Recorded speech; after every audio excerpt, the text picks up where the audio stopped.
welcome back. I'm Becca. And I'm Bree, and this is Spooky Happy Hour. Hello, How's your hello. week been? It felt like it took forever to get to Saturday for some Mhm. reason, but then today just like flew by and I'm like, what did I do? Like, what did I do today? Because last night I thought it was a great idea to go out and drink with some youngins that I work with. They keep you young. They keep me young. They Mhm. tell me I look younger than I am, so I'm gonna keep That's these always nice people to hear. around. Exactly. They, think I'm quite younger than I actually am, so I'm like, "Great, this is great, thank you so I fit much, in I love you." perfectly. Yeah, it's fine, it's fine. It's like that video you see on, like, Instagram, it's like, "How old are you?" It's like, "I'm 20." It's like how I feel.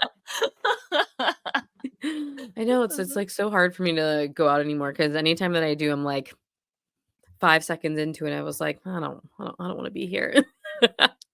I don't know, like, this year, I just made it a thing that I was just like, "You know what? I didn't do anything last year. I didn't go out, I didn't drink as much, and now I'm just like, I need to be more social and get out of my comfort zone more." Mhm. So, I'm glad, like, I went out with them Wednesday night as well to, like, a little dive bar, and then one person was leaving, so I was like, "Well, let's go to this, why not?" And I was didn't get home till, like, 2 a.m., which I haven't done in a long time. Oh my gosh, 3 o'clock in Eh the morning. yeah, and, like, it's a pretty small town, like, I walked so my friend lives where I work, so I just, like, walked there and then, like, took a cab to where we went, and yeah, I was just, like woke up this morning on the couch. I was like, "How did You're I like, get this is here?" an unfamiliar feeling. I remember, like, walking home, but I was just like, I don't remember lying on my couch, and it's been a while since I've done that. I had Mhm. a few drinks, but, like, it was fun to go out and do something, and then I was like, "Oh, like, spooky happy hour, like, we gotta have a drink," and, like, "Should I have a drink?" And you're like, "Just do it." So, like, 9 o'clock in the morning, I was at the liquor store. Hell I yeah. swear I'm fine, everyone. I'm not an alcoholic. No, you just That's had fun last night and you needed to have yeah, fun today right? too. It's like one of those things that you see when it's like your your best friend has like other friends or like other things like that. And I'm like, no, I'm sorry that you went out last night with those friends, but like this friend and you are Mhm. at spooky happy hour, so you're drinking. This is true. Well, right? Like I said it in another episode, it's just like peer pressure. Like, are we going Yeah, out you're giving drinking? in. Because like I'll give in like snapping my fingers. People like, you want a drink? And even I actually, one of the girls that I talked to in the Fear Club, she went out last night and she had a good time. And I was like, dude, we need to drink together. And she's like, New Jersey. And I'm like, Ooh, we're drinking together. We can't I get too know. crazy, guys. So, No, can't get too crazy, but we will get a no, little crazy. I'm like for so sure. looking forward to next weekend when we do go to Penhurst because I've just been thinking about it like I swear to gosh nonstop. I'm Hmm. like, what am I bringing? I'm like updating my list and I'm like, I need to go shopping for this and I need to go shopping for that and I need to make sure I have extra batteries and Oh, yeah. Oh, my all of our gosh. ghost hunting equipment, right? Like, And by the time this video's out, we have already been and gone and come home from that's Penhurst, right, that's so right. we will have lots of content to share, hopefully. Um, it just seems like a little unorganized, this whole event, but I'm sure it'll be fine. Yeah, My OCD's like, "Ooh." I think that like the stuff that they put out there like now or that they're showing now is going to be Mhm, really helpful. mhm, But I was even thinking like I didn't know all of the like Q&As are in like certain packages. Like I thought it was just like one TV show or crew or whatever, like, and I'm mhm. glad it's like kind of all encompassing because I was just reading, well, not reading, we all know that like I don't actually have time to sit down and read a book. So I have been browsing audiobooks on Spotify and one of them that I came across was, A Life with Ghosts, and it's Steve Gonzalez's book from Ghost Hunters, which I always Okay. thought his name was Steve Gonzalez, by the way, had no Right. idea that that's how you pronounced it, but Interesting. he narrates his own book. So you hear him say his own Oh. name, and I was just like, I was today's years old when I found out that this is how you pronounce this man's name. And you're gonna go up to him and say that? I did not know. And I'm gonna be like, "Oh, man, I see you in, like, a week." But it was cool, like, when I saw the pop-up from Penhurst, being that there were so many question and answers because Kindred Mhm, Spirits is there too, and Amy Bruni, who I've talked about on the podcast previously, she's gonna be there. So I'm, like, taking, like, my notes today of, like, mhm, if I have the opportunity, what do I want to ask these people? mhm, Because Steve's book, I'm, like, very, like, maybe 10% of the way through, like, I just started it, and he was talking about his paranormal fascination. There was no real experience for him whenever he was younger. He just loved horror movies and everything about like that world. And his mhm. parents were super supportive of him, which is really cool to hear because I feel like a lot of the time that's not necessarily the case. They may want to shy you in a different direction or like mold you in a Right. different way.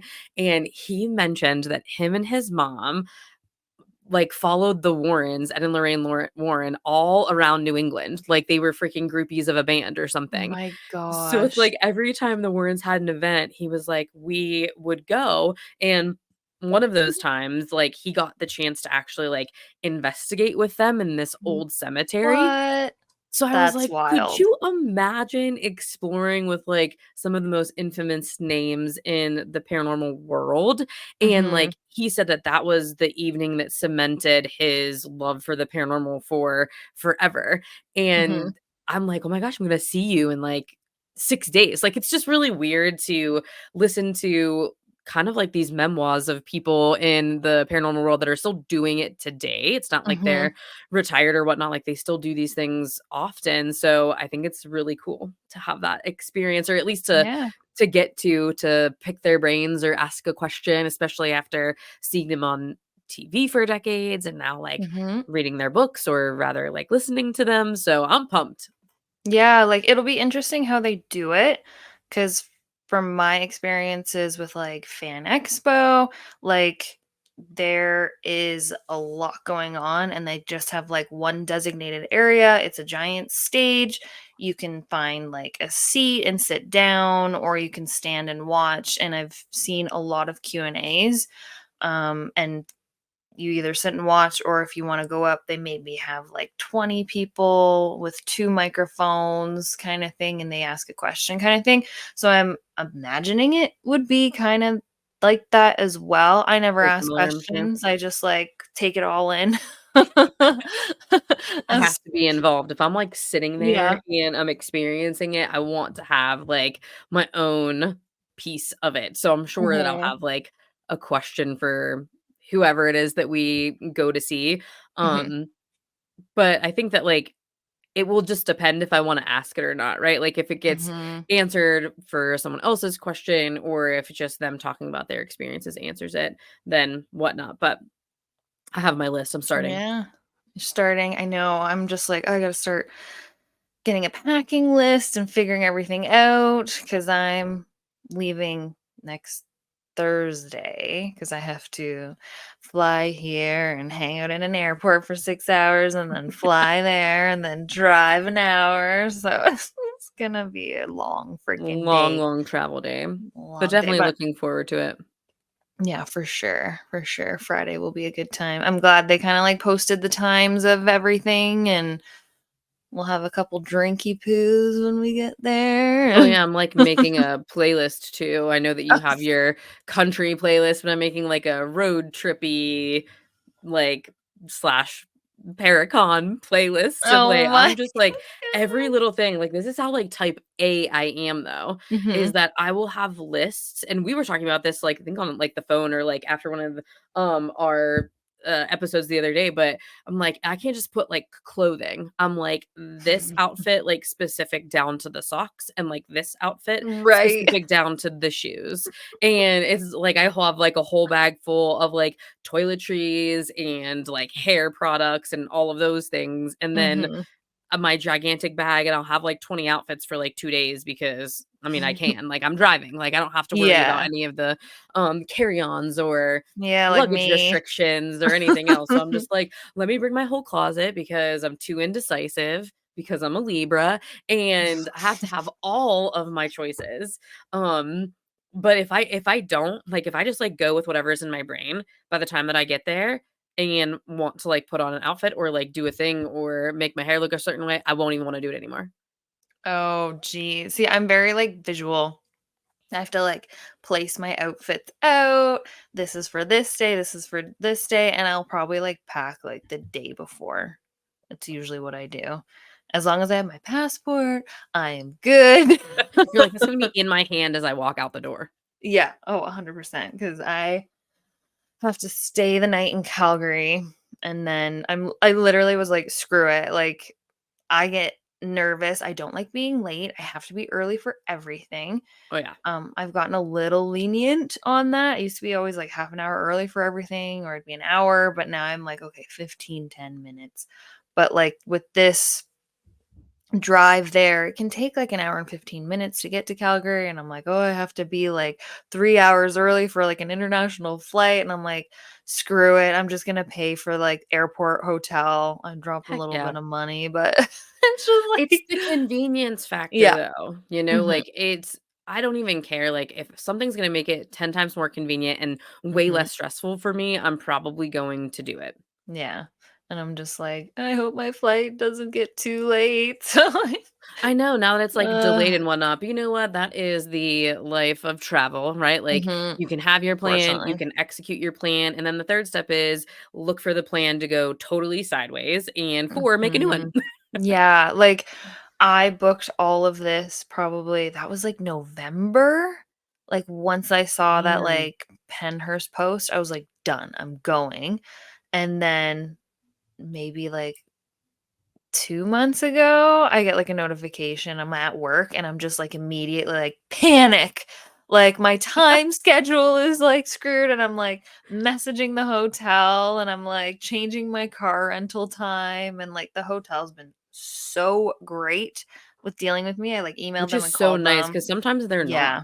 I'm just like, I just don't wanna be late. I don't wanna, like, lose my room, and they're like, "You're fine, like, calm down." I'm like, "Okay." I just I'm sure they, like, run into all different types of Yeah. bumps in the road when people travel, so part of them, I think, has to be flexible, and then I think the other part of about them, though, too, is, like, you have to, like, I feel like, catch them at the right time or, like, get into the correct, like, Mhm. hotel chain or something because I know Yeah. that I I've had probably every experience that you can imagine in a freaking hotel, most of them being, like, really great, but you remember Mhm. those ones that, like, aren't so great or, like, aren't Yeah. so flexible or who are Mhm. kind of not cool customer service wise. Yeah, and that's a huge thing, especially when I worked in customer service. If you don't treat people a certain way, I'm just like, "Oh, man." Like, even at my job, I'm, like, corporate office, but I'm still, like, looking out for the little guys below me. Like, you have to treat them all the same. Like, sometimes they're just like, "Oh, that's not our priority," and I'm like, "Well, it kinda is." Like, Right, especially if it's gonna make, like, it easier and make, like, a Yeah. potential problem go away or, Mhm. something Or like that, just, like, like, bite the bullet and do it. make everyone happy. Like, yes, it's, like, an extra thing to do, but I tend to always go out of my way for people for some reason, because I just want your life to be easy, but for some reason, that just makes my life difficult. I don't know why I do Right. this to myself, but I don't know. That's me, I guess. Well, I'll just keep I drinking. was just thinking though, like the whole customer is always right thing, flashing forward to our next episode. That is Mhm. like a really big theme for that episode. So I'm excited to I've like been learning so much like through the research that I'm doing on each one of Mhm. these things because for our listeners and those of you watching, they do have haunted history and like normal history, haunted history, all these different accounts, these different interviews for all of these episodes on Destination Fear before they introduce a location. However, I've, like, been learning so much more. I think, like, Amy Bruni's book really inspired me to do the research, like, you can hear something so many times or, like, see it on TV or have it regurgitated through legend or this and that, and she's like, "Go and do your own stuff," and not that I'm doing, like, any extensive type things, but, like, I do find myself going in this rabbit hole, when it comes to research, and I just wanna know everything then. I'm just, like, that type of person, though.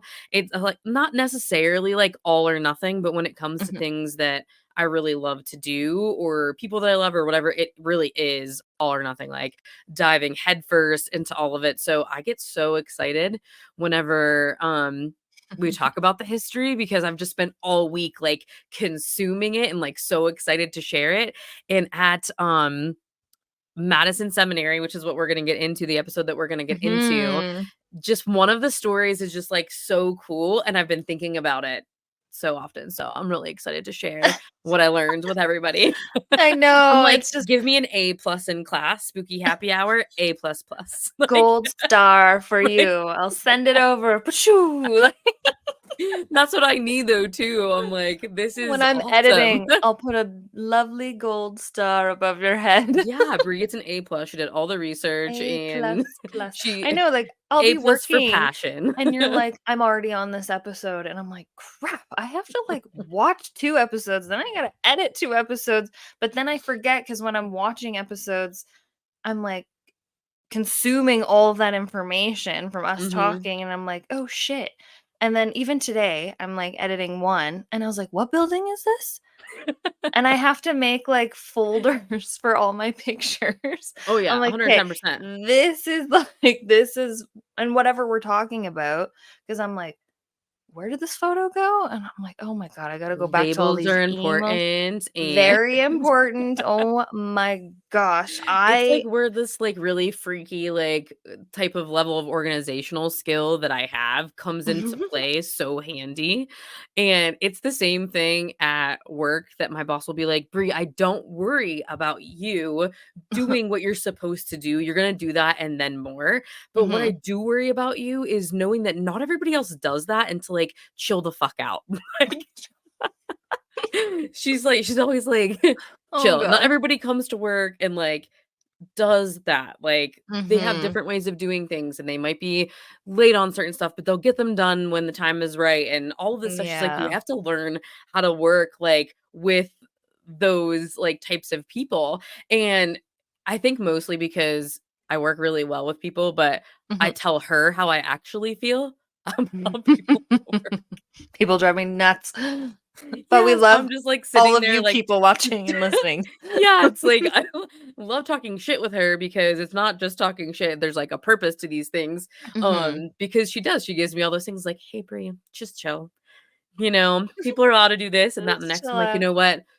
You're right, but Yeah. my organizational skills, like, when you get on it," and I don't know if I have Mhm. ADHD, like, I or do. what the hell it is, but so hyper, like, organized to the point where I know I'm probably compensating for, like, Oh, something in that jeez. I area. get it though, because like, I'm very used to, like, when I'm working, if I'm not physically doing something, like, I feel like I'm not doing anything at all, and I'm not used to working in a space where it's just, like, laptops and emails. Mhm, I, like, have to get up and move around, and, like, when I get to work, I get to work. I do everything that I need beforehand, and, like, sometimes people will, like, come in and, like, eat breakfast, and I'm like, "What are you doing?" I just, like it blows my mind, and, like, I think from where I used to work, I used to, like, shovel my food, eat my lunch, and, like, continue working because I was just like, "I'm wasting time." Like, if I, mhm. like, waste this time, then I can't get this done kinda thing, and it's just I don't know. I don't know if it's from, like, a hairstylist point of view because 'cause you're always looking at that clock, "How much time do I have? How long is this person's hair gonna, like, sit?" And, like, I have to, like, Oh, rinse yeah. them and do this and do this, so, like, I definitely have OCD 100% and, like, fidgety over here moving around with my rubber duck in my hand. Oh, yeah, I mean, like, it's the same, like, point of view, I think therapist-wise too, it's like you have an Mhm, hour, which is, like, really 50 minutes, and then, like, you're wrapping up, you're writing your note, you're doing whatever, and it's like the mhm, concept of time, I think is something that, like, I've gotten so good at estimating for the most part mhm. because I constantly have to do it, and Yeah. that's probably, like, well, one, like, it's easy when you have to do it, right? Like when it's something that like you have to do to keep your day flowing and moving, great. Mhm. And then when it's not something that like you have to do during that day, like I still find myself doing it, Mhm. planning out certain hours or days or whatnot of like, Yeah. I need to do all these things and I need to get them done right now. So when we're talking about like packing for Penhurst too, it's like I started a week ago. Like getting Oh my toiletry bag together. I'm like, "Oh, yeah, cool, got this at the store, like, throw it in there." And I'm like, "Oh, mhm. I'm not gonna curl my hair between now and then. I'm just gonna put that in there because I'm gonna forget it if I don't." And I'm, like, operating on, like, 5 lists at every time, and if someone else would probably look at them, they'd be really Oh my overwhelmed and be like, yeah. "How are you even doing this?" But it's, like, my own system that works for me. As long as it works for you. It does. That's all that matters. I need to see this when we meet for You're Penhurst. gonna die whenever I, like, I'm coming up to the hotel and I'm, like, knocking on your door or something, and I'm gonna have all of these bags like I'm going to, like, Oh the my grocery store, and there's gonna be, like, 90 bags that I'm carrying at one time. oh Like my gosh. The first time I went to Iceland, Mm. I literally went in September and it was for a friend's wedding. I just took a carry-on. That's all I took. I was there for 5 days. And when we rolled up to the hotel of where we were staying for the wedding and the reception and all that was going to be there, my friend's mom looks at me, then looks at all of the bridesmaids and their like husbands, and they have all of these bags. And my friend's mom was like, I think all of these groomsmen wish they married you because you packed really light. And I'm like, well, like, I'm just like, I don't need anything. I need shoes and a dress, done. And then I like wore the same sweater every day. And it was like September. So it was like fall weather, but it was still sunny and no rain. And there's quite a You bit can of get away with wind. stuff like that, like Yeah. wearing certain outfits or like using pants with like a couple tops. Like Mm-hmm. whenever I was gallivanting around Europe in my 20s, really drunkenly and like exploring and doing whatever, I just had a backpack, on my back Mm-hmm. for, weeks at a time. And Mm-hmm. I think that, like, that is, like, a totally different thing, which is so weird because I'm talking about, like, 10 different lists, and I'm gonna be there with all of this, like, luggage that I would never take if I Yeah. was going, like, out of the country, but because I can take it and because I'm Mm. driving and it's just Mhm. me in a whole car, I'm like, "Why would I not?" Even if I just leave it in the car and I never actually touch it, or if I don't really need it, it's there, It's and I there know just it's in case. there. Yeah, Yeah. that's true. That is true. Oh my gosh, so funny. I know it's But like we're talking about the like, womenly things of the world, and I think it's just totally appropriate because the Madison Seminary that we're gonna get into mhm. now Yeah, is we should all probably about the ladies. Yes, all about the ladies. Yeah, the history is all about the ladies. I mean, really sad, tragic history, but there's a Mhm. badass Yeah. lady that we talk about too. So I hope that you all enjoy the history that I find just as much as I enjoy finding it and telling you about it. So let's get right into it. Let's Cheers. get right into it. Yes, we'll have a little drink before we get into it. Okay, so the Madison Seminary was established in 1845 as an elite institute of higher education for boys. They called it a seminary because most of the students that graduated went on to become priests. Room and board housed about 150 students in its prime, and throughout the late 1800s, enrollment declined as public education was more readily available. In 1891, the Ohio Women's Relief Corps brought the seminary and renamed it as Madison Home. This home was dedicated to house Civil War Army nurses as well as the wives, mothers, sisters of soldiers as well. One of the most badass women in history died at the Madison home. Her name was Elizabeth Stiles. She was born and raised in Ohio, taking some time away in Chicago to pursue careers as a teacher and seamstress. She was never shy about her pro union political views, and she married her husband Jacob, and they moved to Kansas in the 1950s. There, they were victims of a pro Confederate guerrilla gang who killed Jacob and robbed Elizabeth. The two assailants, infamous soon to be bandits Jesse and Frank James. This could have completely shattered her power, but she managed to turn this event into the fire that fueled her involvement with President Abraham Lincoln to spy for the North. She disguised herself as a nurse in Confederate hospitals and an elderly person looking for their child. She once was arrested under the suspicion of being a Union spy. By the time the interrogation had concluded, she not only had convinced him she was actually a rebel spy, but she convinced him so wholeheartedly that he equipped her with a horse and a better gun.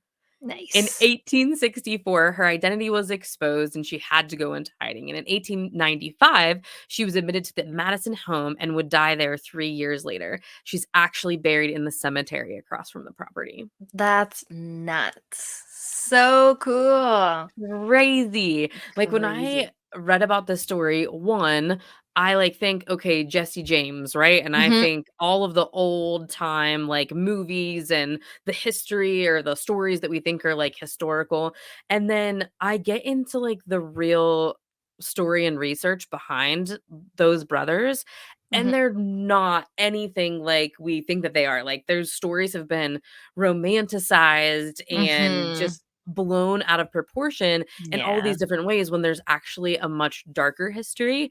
And just to Mhm. know that this person was connected to all of that, who lived at the home and it eventually died Yeah. there, and she was such a badass. Like, you're an undercover spy for the government when Yeah. Lincoln was president, and you were so good at your job that you were fooling men and getting more than what you even bargained for.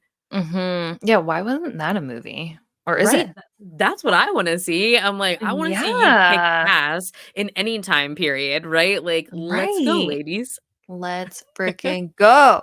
In the words of Tanner Wiseman. Right? So crazy. But 6 years later, the home was donated to the state of Ohio due to underfunding. They continued their work with caring for needy widows, mothers, and children of Ohio's veterans under a new name, the home of the Ohio soldiers, sailors, Marines, their wives, mothers, widows, and Army nurses for 58 years. During this time, they added another structure to the complex that they called the Ohio Cottage. In 1962, management of the home transferred to the Ohio Department of Mental Hygiene and Corrections. They transferred the widows and families to nursing homes, and for the next 20 years, the home was opened to inmates from a former nearby reformatory for women. Mentally disabled patients and psychiatric patients from the state hospital in Cleveland were also admitted there. They renamed the building Opportunity Village and gave the female inmates opportunities to work by maintaining the property.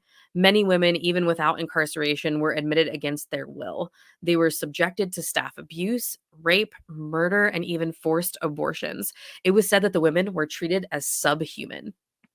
Mm, not a good word. Mhm.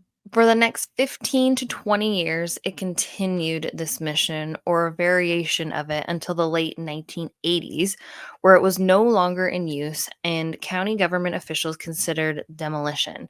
However, due to the building being listed on the National Register of Historic Places, it sat vacant with minimal use until 1993 when the property went up for sale.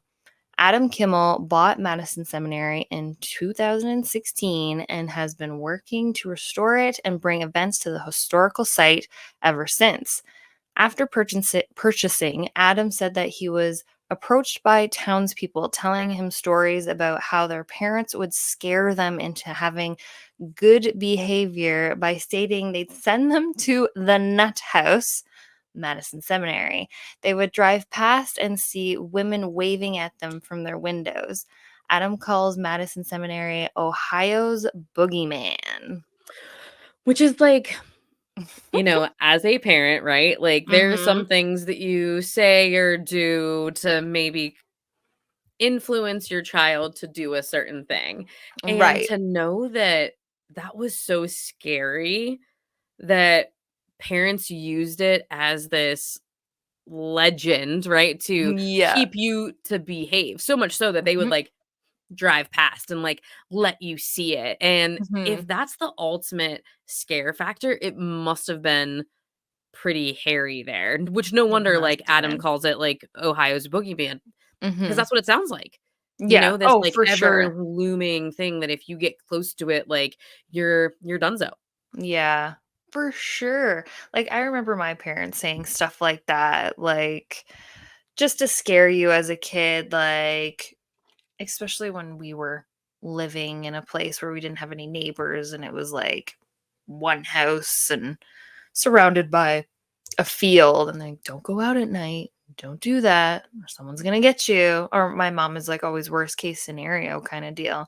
She'd just be like, "Oh, if you do this, you're gonna end up in a ditch." Like, I remember I came home so late, and she goes, "Oh my god.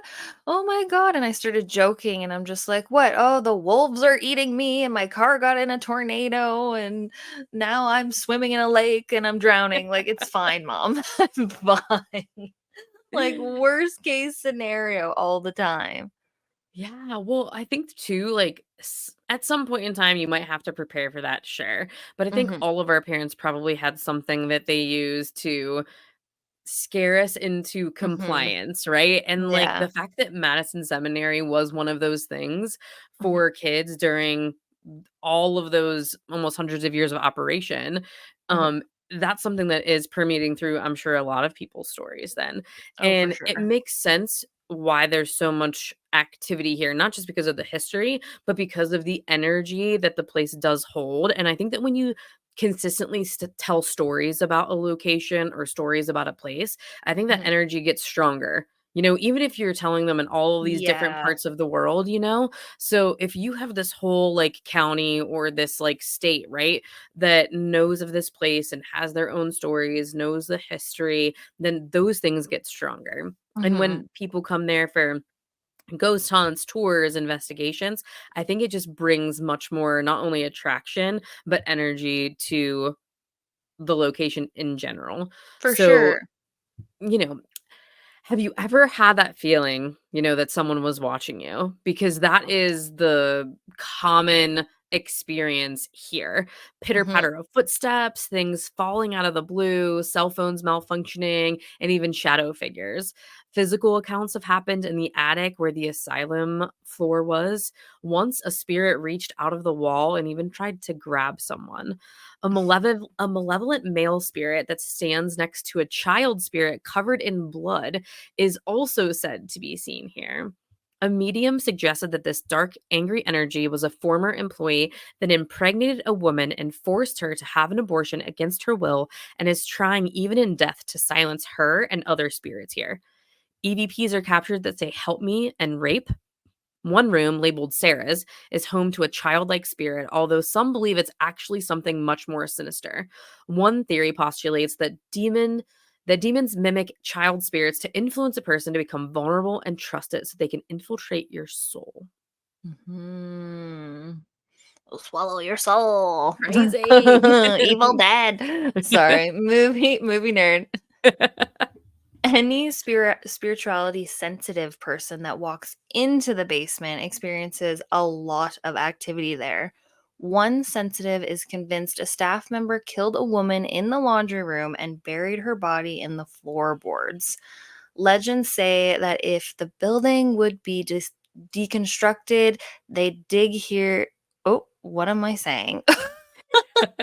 Oh my gosh, I've been drinking too much. No, I'm kidding. You'd find bones in the walls. Sorry. Investigators asked the spirits here if they'd find human remains if they dig, in which EVPs have captured responses like positive and dig here.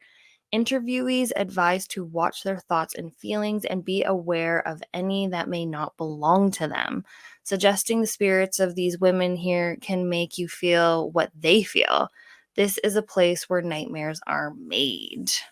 Could you imagine being a woman, right? And, like, knowing, like, the intensity of, like, feelings that we get or whatever that might be, and then being able to induce them onto other people, and Oh my that's why gosh. I think where it's like, this is a place where nightmares are made. That was a statement from the episode, and I can't remember, like, who exactly had said it, but I think that it may have been, Adam Kimmel, but I know Mhm. that I could probably make anybody have a nightmare based on feelings that I've had as a woman in my lifetime. Like, if you have to feel what I feel, like, you're 1, you're gonna feel it and I'm gonna make you. And I think that, like, Mhm. the women here and the spirits that are there, when you get treated a certain way for a really long time and you just Mhm. kind of have enough of it and you draw that line, I think that you can go into this, like, rage almost, right? Like, you're so angry for how other people treated you, or you're angry at yourself for how you've let, other people treat you, Mhm. and I could just imagine that the women that lived here probably experienced that same thing, right? Like, you can comply or go with your day-to-day expectations, and at the end of the day, when you are somebody who's completely vulnerable and helpless, like, you get taken advantage of really often. And it Mhm. might make sense then that in the afterlife, you don't necessarily want to repeat those patterns, and you No. have, like, more power to break free from the restraints that of control that you experienced in life. And that's why Mhm. I think that a lot of the activity here by women is done at the home, because that's was Mhm. kind of their whole world. And now they're in the Oh. afterlife and they want to tell their stories or they want to be known. So I think that's why this building's so active. Mhm. Oh gosh, yeah, with all of these women, with all the personalities, I can only imagine, like, you put a group of women together and we're not all gonna get along, that's for sure. Well, and we talk about grief and loss too. Mhm. So the whole point of the home for a really long time was to be there for women who were lost and desperate, had no family, like, needed to take care of kids, but had no husband, and their Mhm. husbands were soldiers that died at war. And Mhm. so there's all of this grief and loss, which we always talk about really fuels a haunting anyway. Like, what haunting happens without that large element of grief and loss? And now we also talk about, like, more of the existential type loss of, like, women and their freedoms too. Mhm. So, I think that that just, like, compounds that energy here, and there's this line between when you're experiencing grief and loss of, like, acceptance and, like, this anger, and you just, like, flip-flop back, in Yeah. between it all the time. So, I just Mhm. wonder too if, like, spirits have the same type of cycle that we go through when we experience grief and loss or transitions, and why that might be why it's dormant sometimes and why it's then really active Mhm. other times. That's, like, such a good question too, because it's like, we don't know what happens when we die, and I truly believe that when we die, we don't necessarily do. We're all made up of atoms. Atoms don't die. Where does that energy go?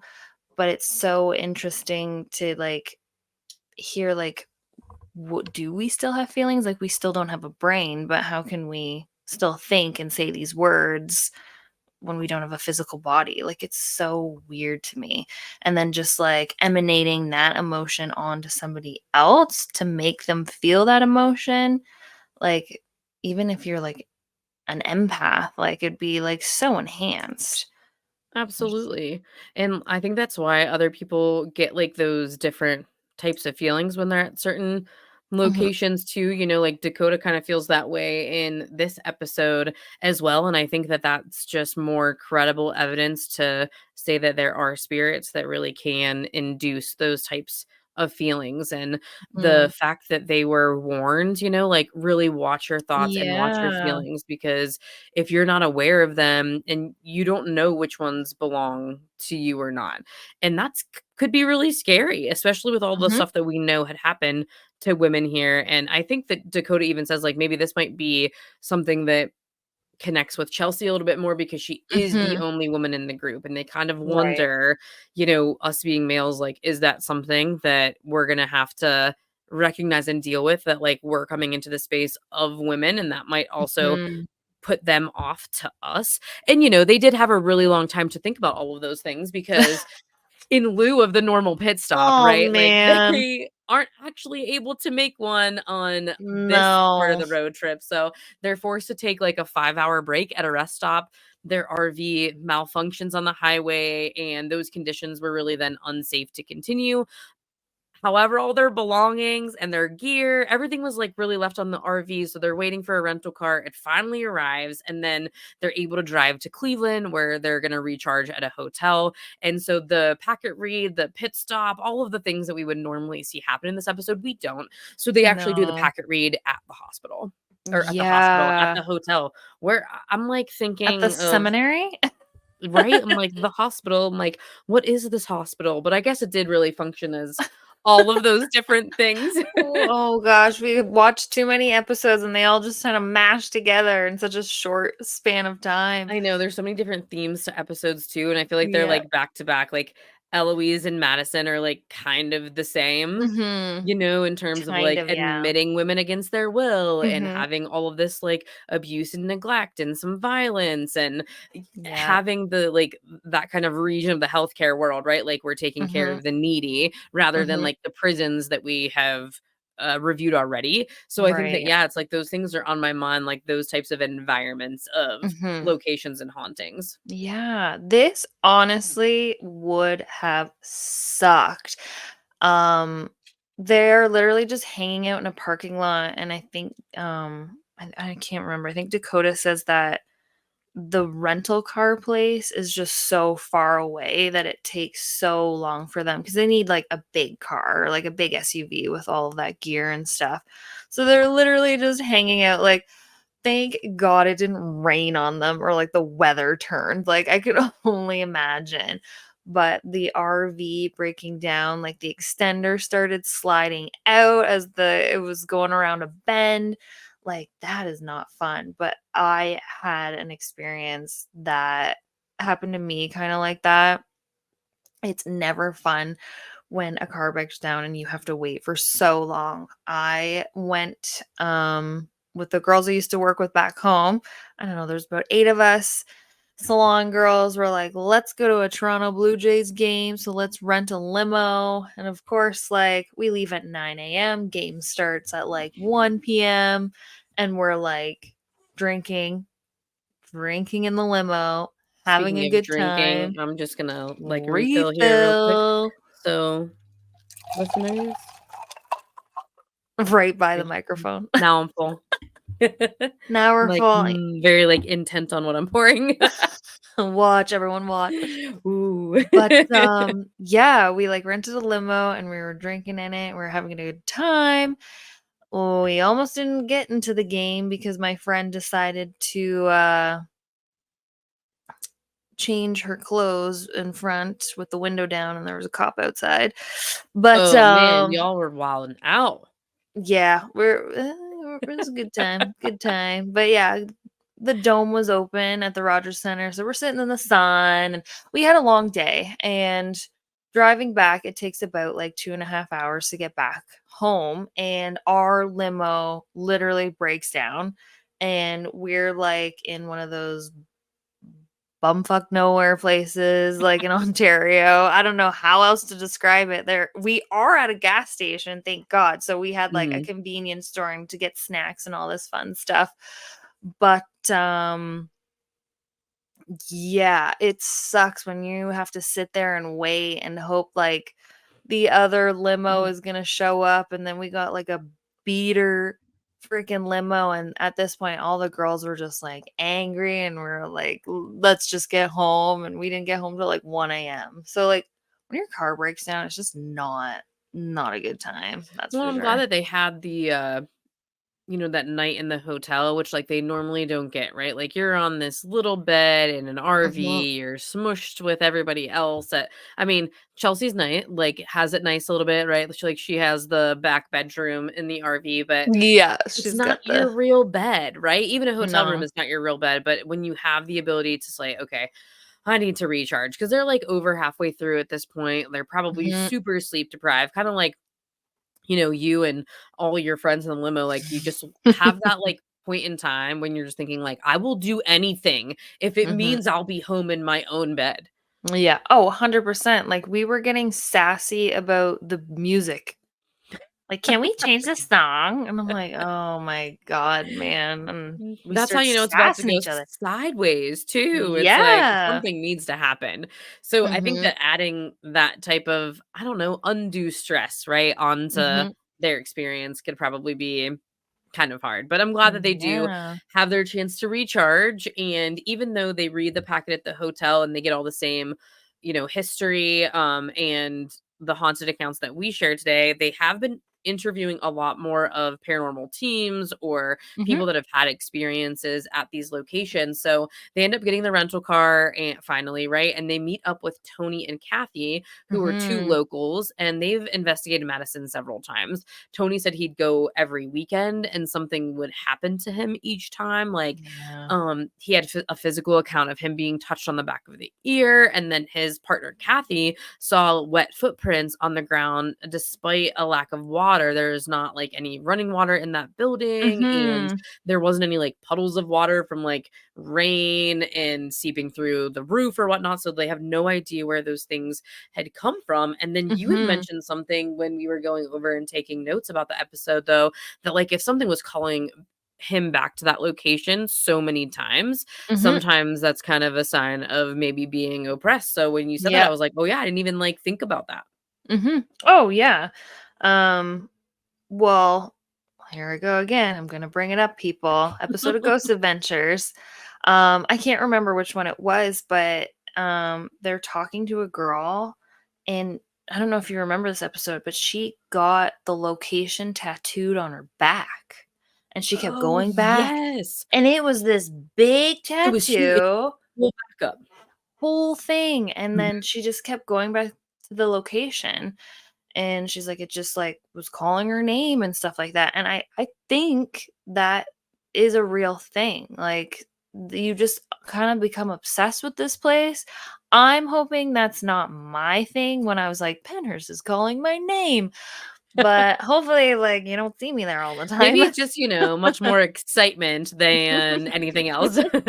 But it is something to note because you think like if you're having these like harrowing experiences at any type of location or wherever you are, even Mhm. if it's not like paranormal, right? Like you wouldn't want to go back there. So when you Yeah. experiencing these things that are maybe more negative in nature or really scare you, like the want to go back, especially he said he was going like every weekend at one point in time, you Yeah. wonder like what you're getting out of this. Like what is the goal of you going back and forth so many times? And it makes sense Mhm. why like you would only do that if there was more of like a pool.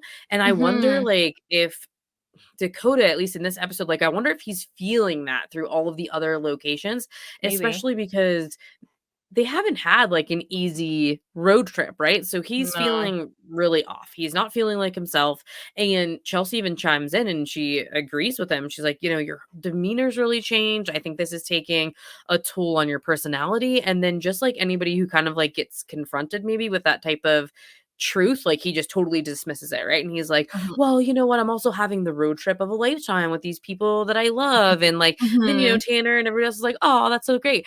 But really, like, Chelsea is saying, like, "Hey, something's changing Yeah. inside of you. Like, I can see that, like, inwardly and outwardly, and you're noticing it too. Maybe let's talk about it." And I think that it just the dismissiveness, which I don't really think that he does often. So that was No. kind of, like, surprising to me when I was, like, seeing that dynamic when they're in the rental car driving and talking about it, because Mhm. he's usually the first one I think to bring up stuff like that, like Yeah. how anxious that he might feel or what they could Mhm. experience emotionally or whatever. So the fact that like even then he wasn't really like in tune with that part of himself. Like he was open Mhm. enough to say like, yeah, something feels off. I don't feel like myself, but Mhm. wasn't open enough to like explore that further, kind of dismissed it and said, "You know what? I just love doing this with you guys and I'm having fun, so it's okay." And I think that that's like one of the questions that I have for them whenever we see them is like, I wanna know, like, what happens after? They allude to it all season of what's gonna be the after effects, or when this road trip is done, what am I gonna have to face or, like, deal with? And we Mhm. don't really ever hear what they have actually dealt with. Like, I know after Trail to Terror, when we did that review, I think Chelsea said, like, that darkness had been around her for, like, Right. months after, but it's like, what does that mean? I know Mhm. that they have had nightmares about locations before, Mhm. but is that what it is? Is it like disturbances in sleep? Are you nervous during the day? Like, do you think about certain Mhm. Right. Do you activity that feel you've like had? you're being watched when you go home? Like, we don't really know, because I truly believe, like, bringing something with you that's gonna keep you safe, like a necklace, like Alex has got the cross necklace, and, like, if you say a prayer going in, like, I really think when you prepare yourself going into a location that you should have something with you almost. But what do they do afterwards? Like, do they sage themselves? Do they, like, do a whole ritual or their own kind of thing? Like, that's one thing that I'd really like to know as well. Yeah, I think that it's gonna be, I mean, if I feel like, up to it to ask the question, I really want to, because Mhm, the more that we're doing all of these things and, reviewing episodes and whatnot too, mhm, it makes me think about them a lot differently mhm. than when they premiere and we watch them because it's fun and we want to see like what evidence that they capture, what their experiences are like. But the more that I Right. think about like some of the experiences that we see or what they say, it just makes me have so many more questions that I still don't really have answers to, even, you know, 4 seasons after Destination Fear, and like, Mhm. where this is like the 3rd road trip that we just concluded, and it's like I still have those burning questions to answer, so maybe I'll Yeah. maybe I'll ask them about it and we'll report back. Yeah, maybe we'll find out, or, like, maybe they'll pop on here and answer these questions for us for a Yeah, little answer them episode. themselves. I'm hoping that, like, by the time that we meet them next weekend and they'll kind of get a taste of what we do, and I have so many questions that I am not going to be able to get them all answered in a Q&A session at Gosh, a no. paranormal convention. So hopefully one day they do come on here and we get to ask them all those burning questions, and also take an Hmm. inventory of y'all's burning questions. If there Mhm. is something that you either like agree with us on or disagree with us or have your own theory about, please let us know, because that's Yeah. like what all of this is. And I Mhm. think that it's even more prominent like when they go into their group investigation at Madison Seminary, they're all making meaning of what's happening. And like you could throw Exactly. anybody in and have that same experience, and we're all going to come out of it with some sort of different meaning that we assigned to that event in our lives. So Yeah. if you have different theories or what you think about the afterlife or any of how impactful these spiritual experiences might be, we definitely want to hear from them. Mhm. Yeah, for sure. We definitely wanna hear, everyone's stories, because everyone seems to have some kinda story. But when we're getting into this story at Madison Seminary, we are diving into the group investigation now. So Tanner is leading the way, as per usual. Right? I was like, as usual. As usual, on to the first floor where, the paint is kinda like, okay, when I see, like, the paint coming off the walls and it's just, like, in chunks, I just wanna, like, I don't know what it is, but I just wanna peel it off. Like, if I go to a place like that, I just wanna I'd be so distracted and just, like, pick it off. Like, "Screw you, ghosts. I am I'm renovating while doing I'm this." here as well as I'm investigating. Oh god, they probably hate me. "Oh god, let's haunt this girl, she's wrecking the place now. Right? Like, leave the paint alone, bitch. Leave it alone." God. But when they do this, they, decide to go dark and be silent. So you know it's about to get creepy when we Always. do this all the time in the dark. Definitely a different experience when you're watching than sitting there. At this point, Dakota asks if any spirits can make a loud noise, and they'll come to it if it happens.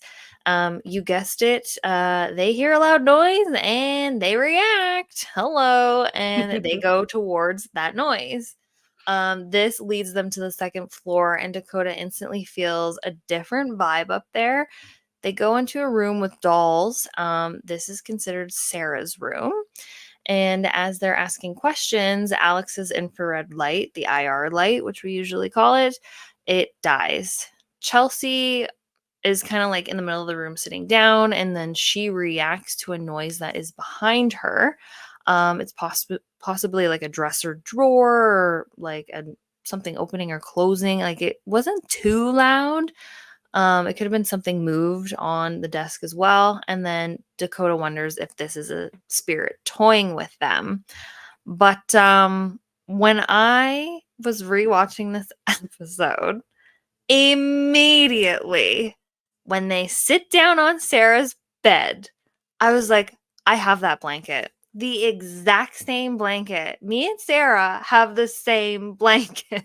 You're like, "What are the odds Oh that my this, god. like, maybe childlike spirit, maybe not, like, that this childhood, like, bedroom is decked out in the same bedding that I had as a Mhm. child?" Like, you just see it and, like, instantly, like, your focus gets, like, tunnel vision onto that Oh blanket. my god, I couldn't, like, focus on anything that was going on, especially with, like, just the night vision, the pattern of it. I was like, "Oh shit, that looks familiar." Instantly recognizable. And then that lovely white, turquoise, and purple, I was like, "Yeah, I had that as a child, and I slept with that every night in my room." How freaking creepy. And I literally text my mom, and I took a photo, and I think Alex and Dakota are sitting on the bed, and I was like, "I have this blanket, don't I?"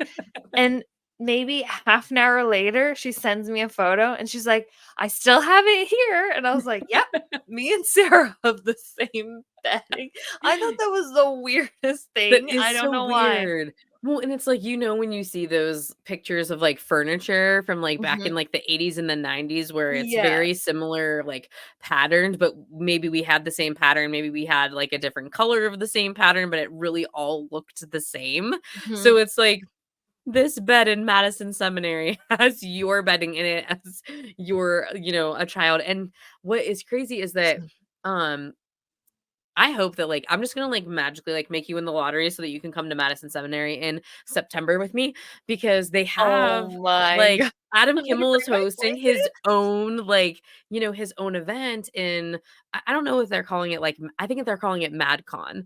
I Oh, don't know if cool. they've done it in the past or whatnot, but he's having it in September, and, um it's more of like a, like, hangout type convention rather than Oh, there being, okay. like, so many vendors, but, I Mhm. from what we know so far, I think the whole crew will be there of Project Fear, and I think Oh, that other right. ones are also coming too, but I think it's more of, like, a very lax, like, walk the grounds, investigate the area, have some, like, chit-chatting type, like, gathering. I think Adam called it, like, a Mhm. gathering more than it was a convention, so I'm Hmm. super excited to go because we can watch these things on TV all the time, right? Yeah. And then, like, seeing it in real life, like, as soon as I walk into Sarah's room in Oh my god. September, I'm gonna think about you as a child and the picture that you showed me of you, like, wilding out on the same, like, comforter that is in Sarah's bed. Oh my gosh. I may or may not post that childhood picture. I You don't know have yet. to. You have to. I It's so whatever embarrassing. whatever is holding you back from doing it, you have to because you look super brave. You look like the cutest little kid ever and you're having a lot of fun and it Okay, gives some credibility. Like you have the same bedding. if I do decide to post this, I have no idea what the heck I was doing, and I was a very creative child, and I was always doing something, and I created something called the bag lady, and I was wearing bags. So And that's bags as in BAYG. Y'all, that's oh, bags. bags. Okay. Can you Okay, believe me I've made it this many episodes in without making fun of you for being Canadian and saying my weird shit? god. Like, Okay, that one live feed, me and Tanner bonded I so know. well on this because all I type was like, "Is it milk or is it milk? Is it bagel And then or I was is gonna it say you bagel?" spelled out like bagel, and I fucking died. I was like, "This bitch and her Canadian nonsense." Like, Well, then he was grab your like, like Koniki beer or whatever the hell you call it, and just like chill "Kokanee, out. kokanee, Whatever. people." Well, he after that, he was like, "Oh my god, Becca, have you seen that video?" And I was like, "What the fuck are you talking about?" And he's like, "The video, the milk video." And I was like, "What?" And then I had to Google it. And I was like, "I have never seen this in my life, but it's so relatable." I died when I watched it. It's But I just was so just like, funny. At least I have someone on my side that pronounces things wrong. Yeah, that's 'cause he's from freaking Minnesota, and they also have some weird ass accent too, which I just think it's super funny. But, even you over there in Canada, you can connect in Sarah's bedroom with this comforter that's there. And so they're in Right? Sarah's bedroom, and they, like, at this point in time, they don't actually, like, know it's Sarah's bedroom because they just got Yeah. in there and, like, things are happening. It kind of, like, bypasses them, but they need to go switch their batteries to figure out, Mhm. finish out the rest of the night. And then they end up heading to the third floor where the asylum is, and it's also like the attic. Um it's Right. really eerie up there, they say, like, Mm. especially like when you enter a room and then they see this like gynecological table sitting there, Yeah. like, and that reminds them of all of the forced abortions that were performed Mm. there. And so they start like kind of walking around, and the attic's like not very big whatsoever, but they want to roll on the digital recorder and review it live. And I love how they do that because sometimes they don't know about some sort of evidence that they capture until afterwards. But I love Right. a live review of a digital recorder session because Mhm. there may be some confirmation bias because you're listening to it while you're still in the experience, which I think like does end up impacting the results of what you hear. For sure. However, I think that when they do this digital recorder session, they do get an electronic voice from phenomenon and even an EVP, and they hear a spirit say, "I'm pregnant." And to me, like, I've listened to it several times now, and Mhm. because like the syllables are so pronounced, I really do Yes. think that that's what it's saying. Oh, Even if they weren't 100%. in a place where like forced abortions happened Mhm. or unwanted pregnancies or whatnot, I really think that I still would have agreed that the EVP says I'm pregnant. I 100% do too. You can hear, like, the G being Mhm. pronounced, and it's just like, "I'm pregnant," kinda Mhm. thing. Every syllable is pronounced, and it's just crazy that that came through right after seeing, like, the bed with the stirrups, and yeah, there's without a doubt, that's what it was. But, Absolutely. just crazy. But after this, they end up heading to the basement, which is the laundry room, where it is said that a woman was murdered and buried in the floor there. They didn't have any activity during this time, unfortunately, though. So they travel back to my girl Sarah's room on the second floor, and they again pull out, the digital recorder and do a session, and then they also do a live review as well, and they don't get, like, any responses here that were captured. They take out a new piece of equipment that hasn't been used yet, and I absolutely love that they started with this music box, and I want this music box. Everyone Me on too. YouTube seems to have the exact same thing. It is so cool. It is a motion activated device. Once something is detected, you have to be in front of it in order for it to go off. And the music is such like a creepy little Oh, like yeah. sound. And depending, I honestly, from all of the YouTubers that I watch that use it, it sounds like if something is moving quickly in front of it, the sound will speed up, or if they're Mhm. moving slow, it slows down kinda thing, or depending on how far away they are. Well, it's like a Um Jack in the Box, right? Like, if you, like, Yes. slowly are winding it, like, it plays one type of really sluggish Mhm. tune, and then the Yeah. faster that you would wind it, it starts going and going and going and going, and that's kind of how the Mm. music box is. And I think the thing that trips me out about the music box so much too is that since it is motion, so, like, the REM pod, motion activated, right? Like, if Mhm. you are right there and, like, you're changing its electromagnetic field by whatever the motion that you're putting on it, like, it'll beep, but you're not seeing anything happen. And on the No. music box, you physically see the turnstile go Yeah. and keep going and keep going. And so I think that like the visual cue of that is Mm. freaky in and of itself, but the sound, the little music that it does Mhm. make, and I think that like the jewelry box or like Jack in the Box, any type of that like Mhm. theme of toy has been used in like horror movies for so Yep. long too. So I think Mhm. that that also lends much more of the creepy factor than what it would originally be anyway, is because it Yeah, for sure. reminds us that like the suspense that happens when you Mhm. hear something like that and it keeps going, like you're thinking something's about to happen. Like every time the music box goes off in any one of their episodes, I Mhm. think that I'm just a little bit more on edge because I don't know what's happening next. Yeah, and you don't know if it's being manipulated or not, because I do think, like, sometimes you have to, like, reset it and set it back again, which is what they do here. Because as they move away, they put it on, like, a rocking horse, and they kinda have it pointed, like, kinda towards the door in a way, um, and once they all leave the room, it just starts, like, going off, and they all just kinda this is the first time they've used it, so they are very excited about it going off.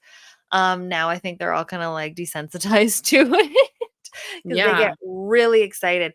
Um, so yeah, like, it keeps going off, and it continues over and over again. They reset it, they walk away, but then it goes off again nonstop.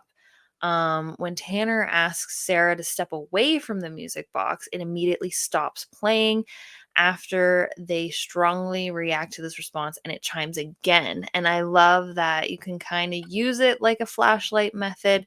But instead of saying like turning this on for yes or no, it's more can you move away, step forward, step back kind of thing for a yes and no kind of thing.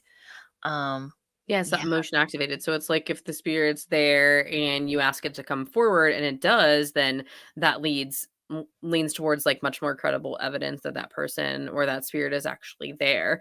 And Hmm. so with so much activity on the music box, they end up leaving a static cam there so that they can film Sarah's room while they go and explore more. So they go back upstairs to the attic where the asylum was, and they end up whipping out another device which they haven't used yet on this road trip, and it's called the No. quad. It's a device that picks up any type of vibrational changes. So if you have it on the ground and you're walking near it, you're going to have a certain vibration that that device is going to pick up, and it's going to chime. It's going to beep. It doesn't play like this creepy tune like the music box does, but it does go off kind of like the REM pod.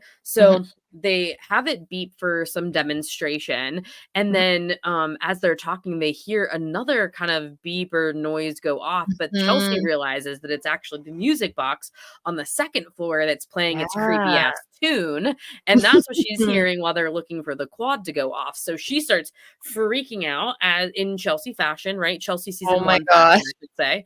Starts freaking out. She's like jumping all over the place and she's screaming, and So then the girl, excited. right? Like, oh my gosh, oh my gosh, oh my gosh. So the guys are trying to calm her down, and they just want to listen to see what's going on, but they too also hear the music box going off in Sarah's room. So they end up going down to Sarah's room and they say hi to whatever spirit is in there making Mhm, it go off. And it's continuously doing it over and over again. And at this point in time, Alex comes in, he resets the music box and he flips it around in a different direction to see if the music mhm, box will go off, being activated in the different direction that it had been previously. And it doesn't seem like it does too much of stuff for the time where they're there. They just want to reset it and then explore. mhm, But Dakota has a really great idea, like a little bit after midnight, like right before 1 a.m. when they usually go and sleep at different locations. And he mhm. decides that two people are going to end up doing solos. And unfortunately, Tanner and Dakota are the two that end up being picked to go. So Tanner ends up going first, and Dakota ends up trailing behind him and going second. Yeah. Um, I don't know, sometimes Dakota does this stuff to himself, I think. Oh, absolutely, 110%. But at this time, Tanner goes to the second floor and he's walking and he says to himself that he is losing his cool as he gets closer to Sarah's room. He sits on her bed and respectively asks Sarah to set the music box off. At this time, we notice that the IR light, I think it's the reflection in the window from the static cam, it goes off and it dies. I don't think you can physically see it. When you're sitting, you can only see it on like the camera view. So Tanner's sitting on the bed, so he has no idea since the camera is in front of him. So he doesn't notice it's turning off. Right after he says he feels his ear getting touched. And this is just like Tony, who they interviewed earlier. He said that he would only get touched on his ear. Um, and Tanner kind of like jokes and says, well, I don't have hair, so they have to touch my ear. So he is internally freaking out at this time, and then he decides that he has enough, so he leaves. And then at this time, Dakota goes to the asylum attic and he walks up, and then his IR light dies. But he doesn't notice this as well. He is empathizing with the spirits there, though, who may have had been abused or neglected. He asks the spirit to make a loud noise, and he feels like he is being watched at this time. Then the quad starts to go off right after Dakota stands still and makes an intention not to move around. So I would like to say, he walked by it, it goes off, and then he's maybe like 20 feet away from it. He's pretty far. Because I feel like every time I picture these devices, I just picture like a bubble around them, and that's like It's as like much force field energy or force something. field. Yeah, like for some reason, this is what I picture, and there's only a certain amount of distance that they can reach. So this quad starts going off when he is not moving, and also like the floor is like wooden, so you would hear like creaking or anything if he was moving around.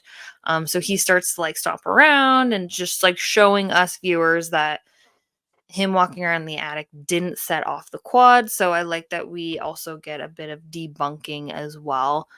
So he ends his solo and then heads back downstairs. And then we've got our sleeping arrangements.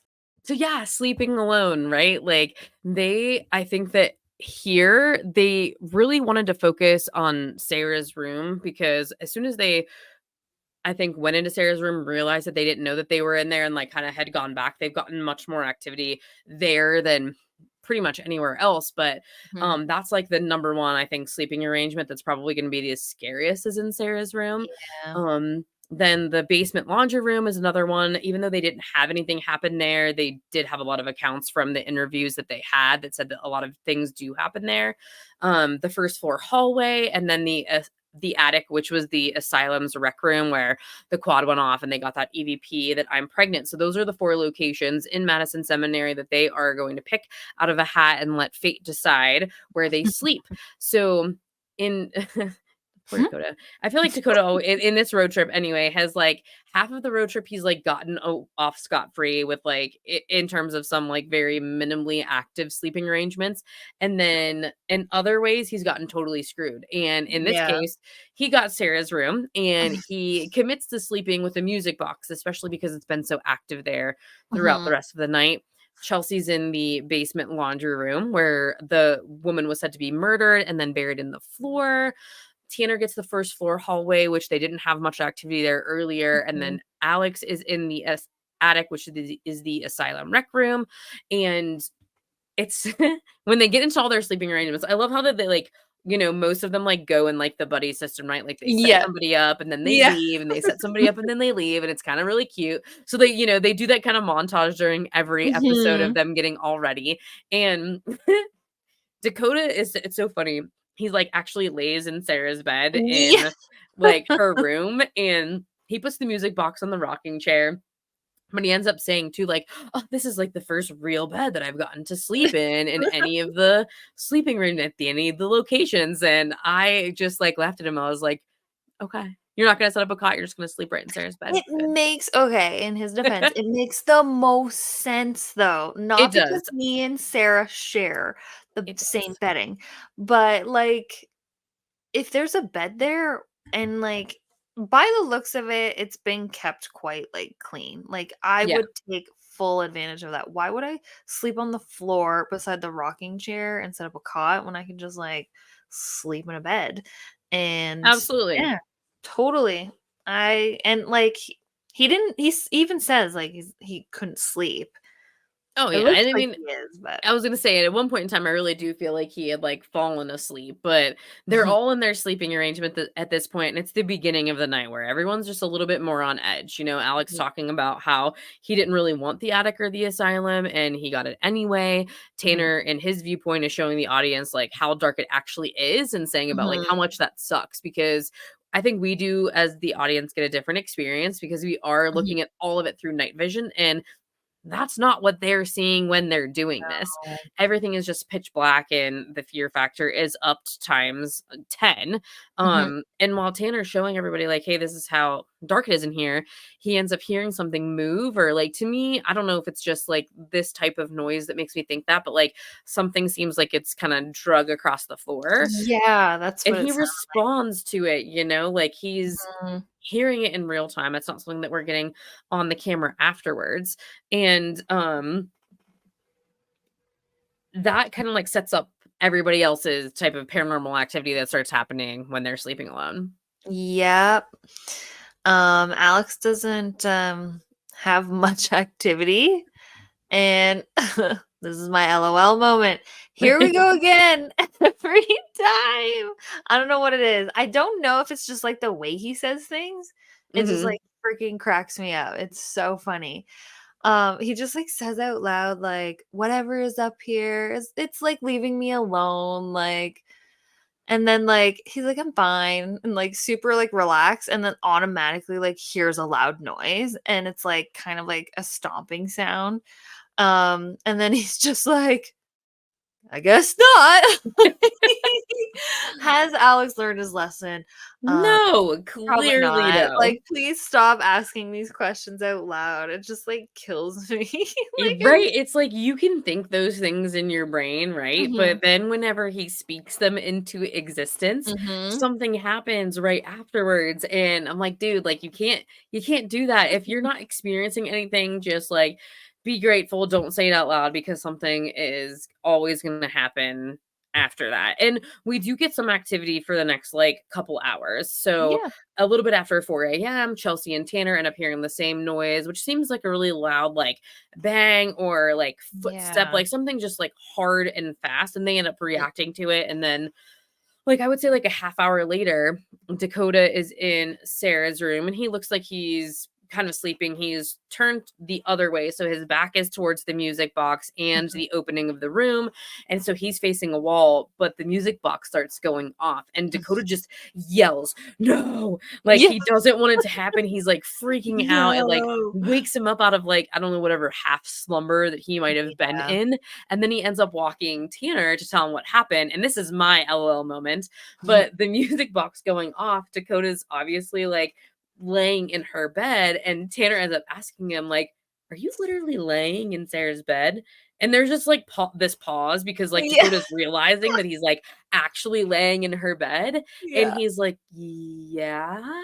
Like, yeah, with like a little question mark at the end. And Like, Tanner's like, why? well, that's not very smart. Like, well, Yeah. duh. Like, you're gonna get The some way activity, like, when you're, like, laying in the chick's bed. Like, what are you Oh my thinking? god, the way Tanner just, like, looks and goes, "Well, that's not very smart." I was just like, "Wha" Like, what did everybody So think that, good. like, he was doing for the last 3 hours? Like, Yeah, like, sitting on didn't the rocking chair or yeah, just, like, trying to sleep on the floor. Like, did Mhm. anyone, like, walk with him, or was he, Oh, like, by himself? Was he the last one? he was the last one because I remember Oh, that whenever I was, sneaky, like, watching it the last time, I sneaky. was just like, everybody else is getting set up by Mhm. one or another person, but he looks like he is alone at that time. So Hmm. I thought it was funny because he doesn't really have too much else, go on because I think the No. biggest thing of the night was that Mhm. right before they were wrapping up, it's like almost close to 5 a.m. Mhm. and Chelsea's laying down. She's actually like laying on the floor, I think. Yep. Or like yeah, I was like she's laying on the floor and it On the looks like floor. a cement floor in like the laundry room type basement area. And there's this black shadow figure that crosses by the window and she sees it Mhm. in real time as she's laying down. And Yeah. so she like radios the team, thinking that like maybe it's an actual person. She's seeing a Mhm. shadow come by the window. But Dakota races to his window in Sarah's room and he's like, yo, there's no one outside. And you can see through this whole shadow figure though. Like you can notice like the Mhm. shadows of the trees outside and like what's happening as like the light from dawn is rising. Yeah. So, it's definitely not a person, like a No. real person, and it's definitely a spirit, and you see it go by really quickly, and I think that was probably most besides the EVP that says, "I'm pregnant," I think that was, like, the best capture of the night. Oh, for sure, and it's, like, pretty much 5 a.m. at this point, so, like, the sun is up, the birds are chirping, you can hear them, and I would imagine, like, Chelsea is not really sleeping. It seemed like she was awake, and it was just like when it went by the window, it almost seemed like it dimmed the room a little bit, just like for a split second. Like I have a window here. If someone walked by, like you could notice kind of thing. Mhm. So, and she even said, like, I don't think like it's a person. Like it looked like a silhouette of a person, but not a physical person. 'Cause it was, like, so fast, but she could, like, see through it. So, I was Well, it's just like, you like know how you could, like, see your shadow even, mhm.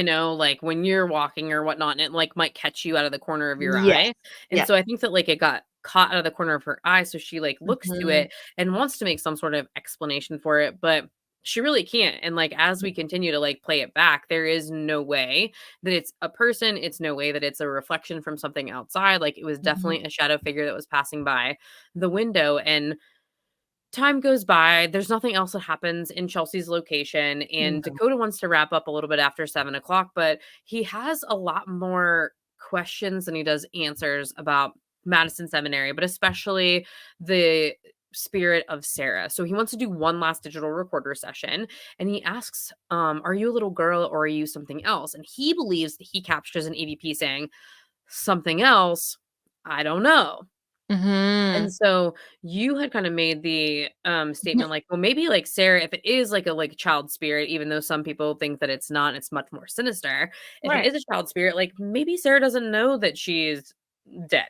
Yeah, and that was my thing, like, some spirits don't know they're dead, and if she is a little girl and someone is actually asking that question, like, are you a little girl or are you something else? And it just kind of like hit me. It's just like, well, what if she kind of knows she's dead, but she's not in her physical form? So, Hmm. like, I couldn't imagine being a child and being like, what the heck is going on? Especially when you hear all these things about things going through walls and trying to like speak through like a digital device. Like, maybe she has no idea and now someone's actually bringing it up, but Right. she doesn't know how to describe herself because she's maybe she knows she's dead, but she doesn't know that she's a, as we call it, a ghost, but she Hmm. thinks she's something else, like something unworldly, like Yeah, like if she knows that she's not like a little girl anymore, but is still like stuck in mhm, this little girl body and like can do things that she could when she was alive, like there might be a lot of confusion there. So it makes sense why he has a lot more mhm, questions than he does answers, and they end up wrapping up, and I think it's just this big question mark as they head back to the RV, right? Like Dakota mhm, seems really desperate for answers, yeah, especially like during that last EVP session. And they heard from others that, like, Sarah could be this dark entity that's disguising itself as a child. However, whenever I was like watching the episode, they did have this disclaimer that, like, if you're going to want to interact with that spirit, though, they won't interact with you unless you're calling it by Sarah and treating it like a childlike mhm, spirit. So I kind of wonder too, like, is it something that like they're unsure about because they don't have the experience yet in right, dealing with maybe some of those more darker, sinister spirits? Or were they just wanting to acknowledge Sarah as the spirit so that they could get more of that activity, right? Like, mhm, rather than thinking that they're interacting with something negative, which they don't dabble in just yet. no, So maybe thinking of it as like, okay, maybe it's, even if it is a sinister spirit, at least we can communicate with it and see what it's about if we think that it's a child and treat it like one. So I think that's mhm, my biggest question mark too, in terms of like my final thoughts about the episode is like, one, I love how they empathize with all of the women that could have experienced all those levels of abuse and torment that they did, and they always are really respectful about the spirits that could be there, mhm, and I love that and appreciate about them as a crew in general. But I also think that, like, to me, it's that question mark still. Like, I want them to go back to Madison one day, just like mhm, I want them to go back to Moundsville State Penitentiary, which we'll get into in a couple episodes. And I know that they really want to go back there as well. And I think that like this is just one of those same experiences where they have so many more unknowns, and that's kind of the whole experiment, right? Is like to get comfortable with the mhm, unknown and like chase the fear yeah. and find those things. So I hope that they end up going back there one day and having those answers Mhm, to and their that's one of questions. the things I really do like about Project Fear. Um, they don't taunt, spirits. They don't bring in anything negative. They don't do the Ouija board thing.